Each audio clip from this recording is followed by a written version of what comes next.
2022. We are connecting to you on Instagram, Facebook, and of course YouTube. If you have questions, I will see your YouTube questions. Unfortunately, I will not see your Instagram or Facebook questions. Let's get to it. We're coming from a hangover from the first express entry draw for CEC and federal skilled workers and federal skilled trades yesterday, July 6th. Now we're going to have our regularly scheduled live today. No financial audit of your net worth, no points to be invited to apply under the provincial program, no slow processing times, no minimum stay in Canada, no strict business plan guidelines, and move or reside anywhere in Canada without limitations. Yes, folks, it's all possible through the federal investor entrepreneurial work permits, which are all mandated by the federal government and have no provincial restrictions.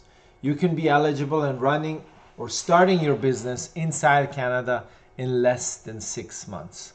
And stay tuned, in our fourth category, which we will outline today, is for nationals from Mexico, Colombia, Peru, Chile, in Central and South America, and Europe and Asia, which have specific programs that are targeted towards these nationals. My name is Reza, and I work with the Immigrate Canada licensed immigration team, helping applicants to move to Canada, whether it's for yourself, your kids, your business, or all of the above. We can make it happen. Let me make this clear. I'm not an actual YouTuber, but I work hands-on with our licensed team in Canada, working on applications and communicating with the immigration department in Canada and the overseas embassies on a daily basis. These videos are made for the purpose of sharing our hands-on Canadian immigration knowledge with our audience, both overseas and inside Canada. Today, we're going to look at the 5 categories of the federal investor work permits for business persons and entrepreneurs like yourself to apply and move to Canada. Let's start with the first one, the entrepreneurial LMIA work permit. These are the key criteria for this category. Significant investment in business. Each industry will vary, but we will outline the investment in the following points. Jobs for Canadians must be created. An investment amount of at least $250,000 for this category, unless more than 8 or 10 high-paying jobs are created immediately. No net worth requirement, no source of funds requirement. For existing businesses, Service Canada will check salaries paid, retained earnings, and dividends.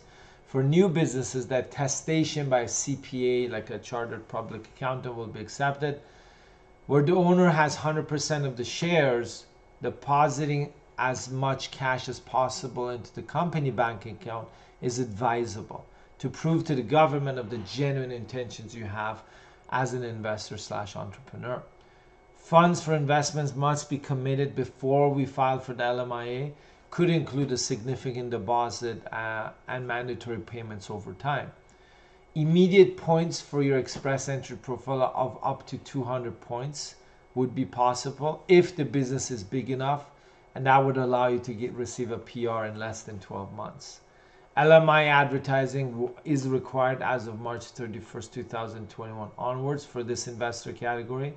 Live anywhere in Canada except Quebec. No obligations after the PR is received. The PR would be a separate program, separate process. The business should be open in doing business before we apply for the LMIA. And if requesting a NOC 00 position, which is like a managing director, CEO level, make sure that the business can support multiple divisions and has middle managers reporting to the NOC 00, which would be you, to obtain those 200 points. With the above category, you can enter Canada with your family in less than 6 months, potentially obtain those 200 bonus points under express entry based on the business size and your profile, and proceed for fast track PR through express entry if you meet the rest of the eligibility. Even with 557 points from yesterday's draw, July 6th, that can be overcome with these bonus 200 points. If you're serious about investing and can afford it, this is one of the categories that can get you into a PR very quickly if you meet the eligibility criteria. Let's look at another very popular federal investor category. It's called the Intra-Company Transfer, ICT. LMIA exemption code C12. Basically, with this category, you should have an existing business in your home country or abroad, anywhere else outside of Canada, with staff, payroll, and positive cash flow and or assets. You will set up a branch office in Canada and move here to run it. No minimum investment defined. However, significant benefit for the Canadian economy should exist. Offshore company and Canadian company must be in ownership and control relationship. That usually means the same shareholders own at least 51% of both companies, both overseas in Canada and your home country. Applicants must have worked for the company for at least 12 months outside of Canada within the last 3 years. So if you just became a shareholder, or an executive of that company less than 1 year, that wouldn't be possible. Shareholders with at least 15% ownerships are also eligible to come here as an executive to run the new Canadian branch. Offshore company must be able to afford setting up and supporting the branch in Canada. Cost of first year operations in Canada include the cost of your executive you're moving here for their salaries as well. So these have to be justifiable with your financials from your home country's business. Determination of affordability can include assets, not just profits. The business back home, the head office, must stay in business while you're running or setting up the Canadian business here with your work permit. Canadian company must have a business address and be incorporated. Additional key employees can also be transferred to Canada under this program. After 12 months of working for this branch in Canada on your work permit, 200 points could be claimed through express entry, or 50 points depending on the NOC code and the size of the business. After requesting NOC double zero positions, make sure that the business can support multiple divisions, each requiring a manager reporting to the executive. Otherwise, you will claim the NOC 50 points, which is much easier. Setting up a company bank account in Canada and transferring the funds adds credibility to the application for a new company. Of course, will help with all the entire process, company registration, bank account opening. If there's an existing Canadian company, even one recently acquired, intercompany transfer work permits will be issued for 3 years at the outset, not the typical 1 year. In principle, the total number of executives workers transferred to Canada should not exceed the number of Canadians employed by the company, as this is a red flag for RCC. So if you're just a main shareholder, moving over is fine, as long as you have a manager, vice president, or another shareholder back home who will take care of the business while you're here in Canada. And that's a strict requirement. When we assess these cases for intercompany transfer category, the size of the business back home is significant. If it's too small or no payroll on staff and you only have contractors, then we should suggest to apply under the other 4 federal investor work permit categories and not this one. Here's the third category, which is an interesting one. It's for investors and entrepreneurs, specifically for citizens of the following countries: US, Mexico, the European Union, UK, South Korea, Japan, and Vietnam, Australia, Colombia, Chile, Peru, and Panama.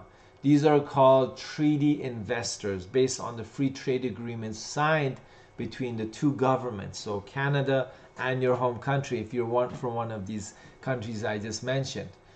This is the treaty investor work permit, LMIA exemption. So no LMIA is required. No company outside of Canada in your home country is required.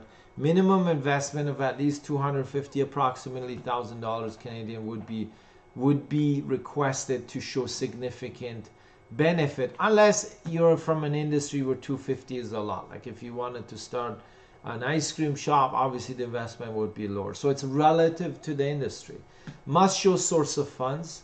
Can bring additional persons to work in the business who do not have to be current employees, but must be the same nationality as the investor. So it could be a family member. After 12 months on the work permit, 200 points for express entry if the business is big enough, similar to knock code 00 we just explained in our previous categories. Otherwise, any other knock code would be a knock, would gain you 50 points in express entry. The key points regarding this category is it's limited to specific countries, and you can actually pick up and apply for your investor work permit at the border, the port of entry. Although we don't recommend this, and we'd rather you apply through the embassy prior to coming to Canada. You can enter Canada and start and run your business, and your family can accompany you as well. The next category is an interesting one, which is based on significant benefit again, but this time it can be either economic benefit, social, or cultural benefits. So this is good news for many entrepreneurs who are artists or are in the business of culture, arts, or so on. Of course, this category is not limited to arts and culture only, but any economic significant benefit for Canada can also be included. IT, manufacturing, hospitality, professional services, construction, and so on. So it's the significant economic or cultural benefit work permit under LMIA exemption code C10. Creation or saving of at least 10 jobs, do not have to be previously self-employed, can include multiple applicants with you in the application. The minimum investment is basically outlined by the significant benefit and job creation for that industry that you'll invest in. Right? You got that? It's a good program, especially for people who are involved in arts and culture. Let's now look at the fifth category of the federal investor work permit for entrepreneurs and business persons. This is a slight variation of the previous programs we discussed, and this can be a brand new startup as well, and can include a variety of scenarios and economic business activities. So you're not restricted in terms of nationality or industry. It's the significant benefit work permit C11 LMI exemption code, okay? I know it's a lot of information, folks, but this is it. That's what we do. It can be a brand new startup. Must have at least 2 years successful self-employed experience in the past 5 years outside of Canada. Usually for single entrepreneurs, not partnerships or groups like the startup visa program, for example. Typically, this category can include export of goods made in Canada, businesses involving that, cultural products and services for growing ethnic communities. Business rescue, so owners will have to shut down the Canadian owners if there's no new investment coming in. Services to an underserviced growing area like subdivisions, rural areas, in-home senior care, daycare, these sort of things that are in rural areas, regions which are underdeveloped. Job creation based on unique services could be one option. These are services which are not available anywhere in Canada, or they're not common. So that would be that fifth category, which is very unique. It's a variation of the other four categories, but if you look at them all together, they are a little bit of variations of each other. So you may be overwhelmed by these four categories and say, Reza, which one should I apply under? Well, don't panic, don't worry. Literally within a few emails back and forth and a 30-minute call, we can identify the correct category which matches your profile, right? So there you have it, the 5 main categories of the federal investor / entrepreneurial work permit categories, which you can apply under to get your business, yourself, and even your family over to Canada in less than 6 months. Remember, you can combine any of these programs with other programs out there to reach your ultimate goal of permanent residency in Canada. Which programs am I talking about? Well, the provincial or rural entrepreneurial programs, startup visa program, and of course the self-employed federal program or self-employed applicants with world-class track records in sports, culture, or the arts. And this is probably something you didn't know, is that you can mix and match these programs, right? So you could use the federal investor work permit to come to Canada, right? But then apply for your PR through provincial nominee program, self-employed, startup visa, express entry. The options are there. right? This is something that a lot of people don't understand. You can mix and match, you can create hybrids, right? And that's what we do here at Immigrate Canada. Whether you're an entrepreneur or senior manager in the IT industry, construction, manufacturing, trading, metallurgy, food processing, hospitality, logistics, or any other industry such as sports, arts, or culture, there is a program out there for you. You just need to pick the right one so you can obtain the results you expect. Don't just apply to Canada, but you've got to have a plan before you apply. If you're thinking about immigrating to Canada through business, sponsorship, or other programs, you're in the right place. We're a licensed firm here in Canada, and we help applicants like yourself and your families. I don't guarantee you anything, but what I will guarantee you is that you will know what to expect, the entire process clearly laid out for you, all the risks identified, and where we can provide you with 100% support as our client. No surprises, just results. We have $1 million liability insurance, which protects you and us from mistakes or fraud, as well as a dedicated client trust account with the Canadian banks. Our team speaks over 8 languages, and we help applicants from over 47 different countries. Click the link below this video and get your free assessment. If you already know what you want, you can also book a one-on-one consultation with me with the link again below this description. And if you have more questions, just join us here Thursdays, every Thursday on the clock, 9:30 a.m. North America Eastern Standard Time. And yes, sometimes I'm late, but hey, what can I do? We answer all of your questions for free, live on the spot on YouTube every Thursday. Anything related to Canadian immigration. So join us then. We are live today, so we're going to look at some questions that we may have from our colleagues, from our audience, from our viewers, overseas or inside of Canada. We've got Sumandeep Kaur. Hi, Reza. Hey back. Sumandeep, great to see you online. Anil Reddy Chef says, hi, how are you doing today? I'm in Canada now. Nice, Anil. Good, good, good. I like it. Reza, I can meet you soon. Yeah, for sure. Let me know where you are. We'd love to discuss. And it's good to see you here, Anil, with your spousal open work permit. That is great news. I know you were waiting for that for a long time. Next is Canada. Hello. How are you, Andy? I hope it's Andy. Thank you for this information. No problem. We're here to help. We're here to spread the information, folks. We're here to spread the love, right? Nothing to hide. Everything is transparent, and we want to help applicants and provide knowledge, options, right? Because if you search on the web, there's so much information. There's so much fragmented information out there on the Canadian government website. And there's no clear directions for people who've never applied. Right? You've got to trust your gut. You've got to do your own research. You've got to consult with different companies. At the end of the day, you've got to make sure that you're applying correctly under the program that will give you the result that you're looking for. And as I said, you can mix and match programs. You can do hybrids. You can play around, and there's little hacks here and there that you can do with all these different categories: federal, provincial, rural, right? You can get to what you want in terms of your PR. Maybe it's you as the main applicant. Maybe your English or education is good, but you've got a partner or spouse. Maybe they can become an employee of your company in Canada and gain Canadian work experience. There's all these little details that we can figure out together. So don't worry, there's a solution for everyone. I guarantee you that. Anil Reddy says, I'm in Mississauga. Nice, Anil. I like it. I mean, Mississauga is one of the biggest urban areas in Canada. The population is bigger than Vancouver. That's a fun fact for today. Great work, Reza. Thanks, Nexus, Andy.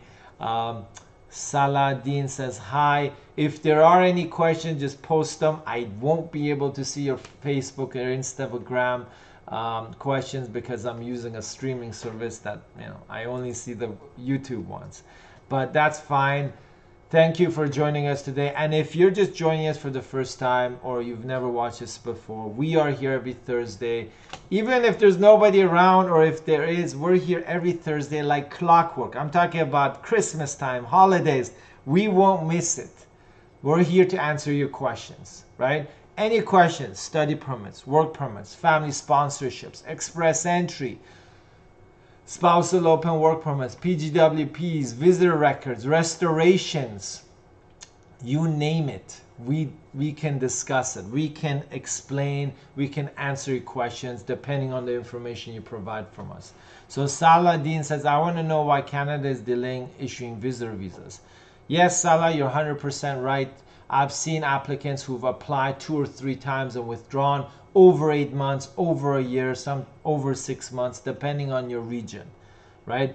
They are overwhelmed with applications, so certain embassies are busier than others. So if you're from specific parts of the world, it's actually like Central South America, processing is pretty good. But if you're from Middle East, Asia, or Africa, wow, it is slow. And not for all cases, but you've got to be aware of that. Sandeep Kaur says, I have applied for startup visa for PR in December 2020. Got my temporary file number and temporary UCI number in December 2020. Good. After that, no update from our side. How long will it take to process my file? Sandeep, it may take up to 2.5 years to process your startup visa. The next letter you will get is a letter asking you what you've done on your business. What traction and progress have you done over this 2-year period or 2.5 year period since you've been waiting for your startup visa PR? If you cannot provide actual traction or progress on your business, your file will be refused. If you can, then great. That you have to consider. The next letter will be that. There won't be a file number where you'll be like, oh, we're processing your PR. You've got to show, or if you didn't show in your original PR application that you have business ongoing as the startup or you've got sales, they will come back and ask you that question before they process, and it will take 2.5 years. We've had applicants who applied in February 2020 and they received their medical letters and correspondences in the last few months. So you're almost there, right? It may take another 1.5 years, I would say. 1 year. I think you're in the next 6 to 12 months, I think you're going to hear from them. But be ready. Harpreet Jat said, hi Reza, how are you? Thank you, Harpreet. Thank you. I'm good. Next it says, what is based on your experience the business PMP that you would recommend? I don't know if it's Andy watching or not. Andy, I would recommend Manitoba, okay, because it has the fastest nomination time, eligibility time. It's 6 months. So you run the business for 6 months and then you can claim nomination. You can apply for nomination. Prince Edward Island is good because they have the fastest nomination processing. So after 12 months, within 2 months, they can issue you your nomination. Most provinces have 12 months, like Nova Scotia, New Brunswick, and everywhere else, but they might take 6 months to issue your nomination, right? Saskatchewan is also good, but you know, obviously it's a little bit tough living there, but that's also a very easy one. The ones that are tough are Ontario and BC. BC is definitely the most challenging. It's not impossible. It's just you've got to have a great profile, great business. You got to know what you're doing. Ontario is pretty tough in terms of investment amount, but I would say I have 3 favorites if I have to call them. I've got Manitoba as my favorite, Nova Scotia, Prince Edward Island, and you know, of course, any. I don't like Newfoundland because their requirements are strict, although they're, you know, it's literally in the middle of nowhere. So we've got Saladin saying, please respond to my, I applied TRV and at that time it was 50 days, now showing 150 days. Yes, Saladin, unfortunately, it's out of everyone's control. 6 months, 5 months, 8 months. I've seen worse cases. You're from Pakistan? Yes, it will take time. Harpreet Jad, what can I do? I'm waiting for my visitor visa. Again, Harpreet and Salah, it's going to take time. You can't do much. I've got cases where they've gone to the member of parliament, family members have followed up here, and it's just stuck. They are overwhelmed with applications and they can't do anything. There's not much you can do either, especially from Middle East, Asia, and Africa. Salah says, I've traveled twice to US, Europe, and Middle East. Yeah, I mean, you'll be approved most likely if you've got the right documentation, but it just takes time. Can we do something else or wait for the same? You can't not do something else, Harpreet. I apologize for that. Mohammed Mubarak says, hi Reza. Hello, Mohammed. Salah Dean says, UK is also delaying visas. They said 21 days for decision, but it's almost 55 days. Now, please tell me why it's happening, especially from UK and countries under Her Majesty. It's because of the Ukrainian processing, right? They've been processing a lot of Ukrainian applicants on temporary visas or residencies, UK and Canada, and hence they've sort of delayed the processing in other carrier. That's a fact. Sumandeep Kaur says, please reply. I did reply. I believe Sumandeep Kaur, you talked about the startup. Yeah, we replied on that.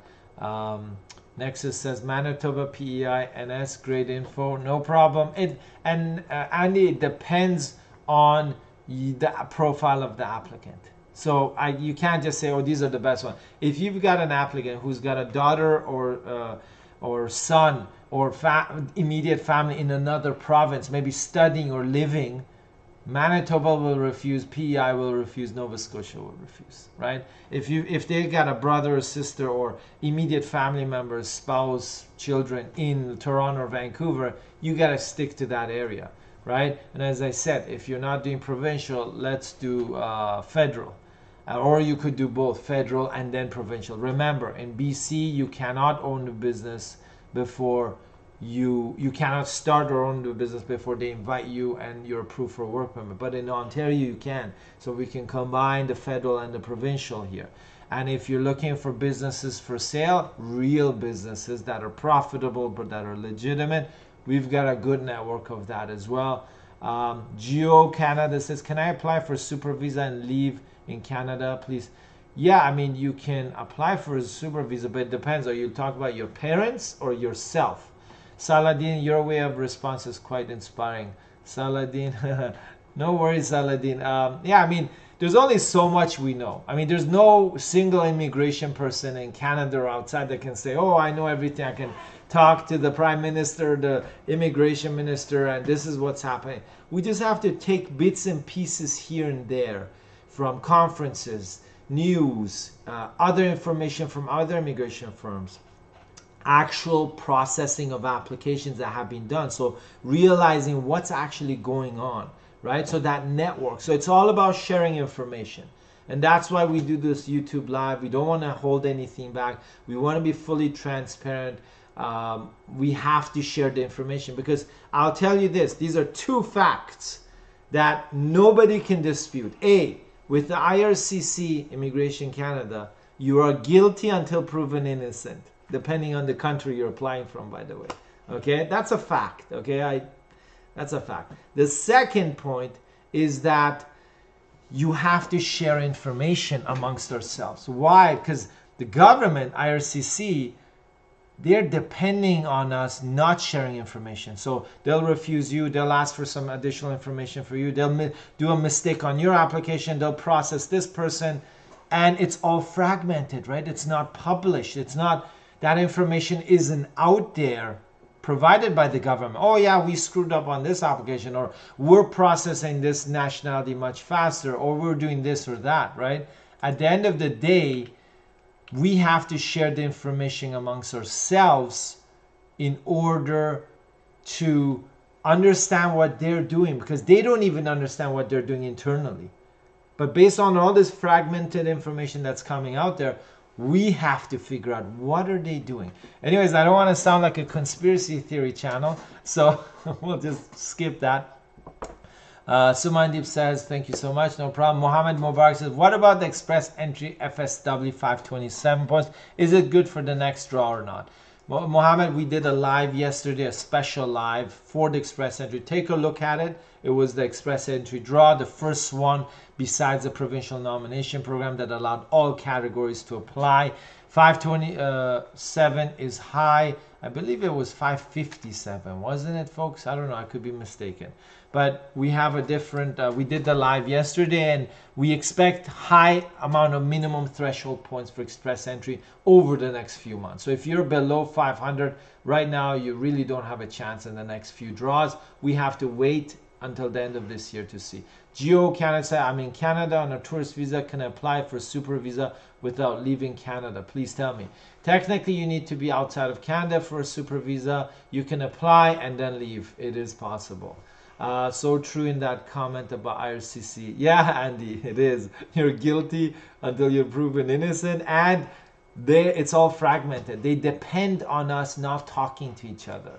It's like, it's relatively evil. Next is, yeah, thanks, Andy. 557. Mohammed, you heard it.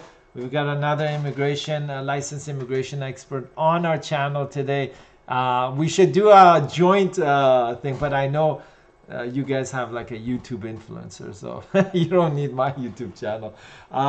Saladin says, I also work as a visa processing consultant. I work with another immigration lawyer, but looking to collaborate for a franchise office representative of thousands of people looking for a visa lawyer. Saladin, I mean, literally, I'll tell you this. There's 6.5 billion people in the world, on the globe, the planet Earth, 6.5 billion. If Canada opened its doors and said, everyone come in, no restrictions, no eligibility, the population of Canada would increase from 37 million to 3.7 billion, probably within a month, right? So you understand, and I understand, right, that it's not, there's thousands or hundreds of thousands of people that want to apply. Yeah, of course, we have that too. But it's the eligibility, right? A lot of people do not have the eligibility, and that's why we started working with other countries as well. Portugal, Spain, UK, Dubai, right? So the key is you've got to have a portfolio of different countries that maybe somebody doesn't want to come to Canada. Maybe somebody is not eligible. Maybe they've been refused so many times it's not worth trying again, right? So you've got to be ready. Anyway, send us an email if you're interested to work, info@ingwe.ca. Mention you watch us on YouTube. Next is Canada. Andy says, I agree. Yeah, we agree, Andy. We're on the same side, right? If there's no more questions, we've got a couple Instagram questions. My colleague Edgar has sent these to me. So Tavisha 2 says, hello, I have took different January to May, but I have a visa till December. Can I extend it till May? I have took differ January to May, but I have a visa till, can I extend it till May? Oh, I'm not sure about that question. You had a visa and you're inside the country until May. It was valid till May, or no, it's valid till December. I need a little bit of explanation on that, how to extend it to May. So visitor visas are not extendable. If you're inside of the country, you can extend your stay through a visitor record. A visa in your passport allows entry into Canada. It doesn't define how much time you can stay in the country. So be careful with that. You can apply for a brand new visitor visa in your passport if it's expiring. If you're inside the country, it doesn't matter if your visa and your passport is valid. If you're inside, you can apply for a visitor record to extend your stay. So those are two completely different things. Another question on Instagram, Lorena Chili. Good day, we're analyzing to apply to the study permit in BC, but the process or requirements to PR are harder, complicated than in other provinces. Thank you. Yes, you're right, Lorena. So when you apply, you're applying through a federal program, right? It's like the federal government processes all study permits, except Quebec, it's a two-stage process, right? So yes, your school will be in BC, so you're gonna actually go with your study permit to BC. It's tough, but again, you have express entry, which is federal.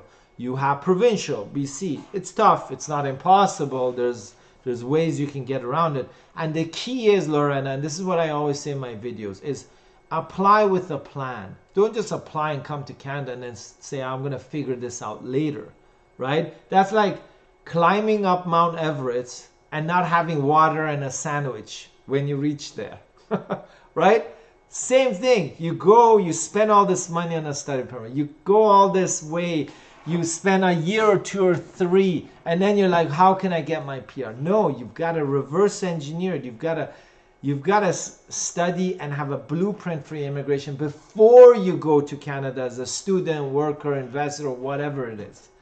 You can't just apply, go there, and just be like, okay, let's see what it is. When you go out for a picnic, don't you prepare everything? When you go out traveling, don't you do some research in advance? That's what you need to do. You need to have your profile assessed. You need to understand exactly plan A, B, C. So I hope I've answered that question. Yes, BC is more difficult, but you have access to federal programs and the provincial program.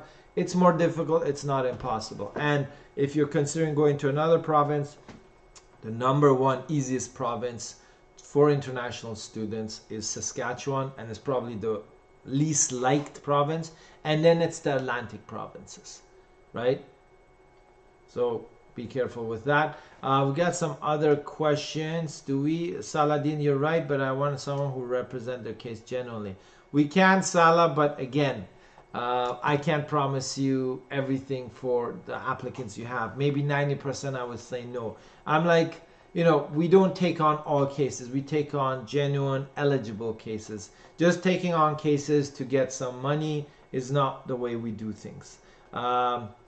Nexus Can says, Reza, we are close to 39 million in Canada based on a recent information. Oh, thanks. I didn't know we're 39. I think there was like a baby boom in the last 2 years. 39 million, nice. I think when we reach 40 million population in Canada, that'll be like a Canada Day celebration, reaching 40 million, which is nice. I mean, most countries in Europe and Central and South America have way more population than Canada, but hopefully we'll see how it goes. Yeah, so those are the questions, everyone. I've hopefully answered everyone, and if I haven't, don't take it personally. It wasn't intentional for me not to answer your question. If I'm capable of answering the question you post on our YouTube or social media, I will make sure I answer it. If I'm not capable, I will say, well, I don't handle that category, or that's not my expertise, or I have no clue, right? Not one person will know everything in immigration. That's a fact. Even the immigration minister doesn't know everything, and I'm pretty sure he doesn't know most things because he doesn't process immigration. He's more involved in policies. But no single immigration lawyer, firm, or consultant will know everything. This is a fact. I know a lot of people don't like to hear that, but it is reality. Okay? Appreciate it. We'll be in touch, everyone. Take care. We are back here next Thursday, 9:30 a.m. North America Eastern Standard Time. That's local time. New York, Montreal, Quebec, Ottawa, Miami, Toronto. No matter where you are, we're here.